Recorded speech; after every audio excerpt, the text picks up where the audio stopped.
అరటిలో కలుపు నివారణకు రైతులు చాలా రకాలైనటువంటి రసాయనాలను వాడడం జరుగుతుంది. ముఖ్యంగా ఇంతకు ముందు కాలంలో గ్లైఫోసేట్ అనే మందును ఎక్కువగా వాడేవారు. గ్లైఫోసేట్ మందు తర్వాత గ్లూఫోసినేట్ అమ్మోనియం, పారాక్వాట్ అనే మందులు కూడా మనం అరటిలో వాడుకోవడానికి సిఫార్సు చేశాం. అయితే కొంతమంది రైతులు అవగాహన లేకుండా 2,4-D అనే రసాయనాన్ని కూడా కలుపు మందుగా వాడడం జరుగుతూ ఉంది.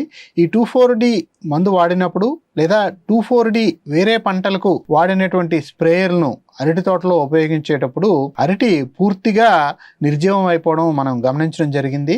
ఈ 2,4-D రసాయన మందు అరటి కణజాలాన్ని నష్టపరిచి ఏ వయసులో ఉండే తోటలైనా కూడా భూమిపై పడిపోయేటట్టుగా చేస్తుంది. కాబట్టి రైతులు ఈ 2,4-D అనే రసాయన మందును ఎట్టి పరిస్థితుల్లో కూడా వాడకూడదు. అదేవిధంగా అరటి తోట చుట్టూ వేరే పంటలు ఉన్నప్పుడు కూడా ఈ 2,4-D రసాయన మందులు గాలి ద్వారా కానీ నీటి ద్వారా కానీ అరటి తోటలో ప్రవేశించకుండా జాగ్రత్త వహించాలని గమనించుకోవాల్సిందిగా కోరుతున్నాం.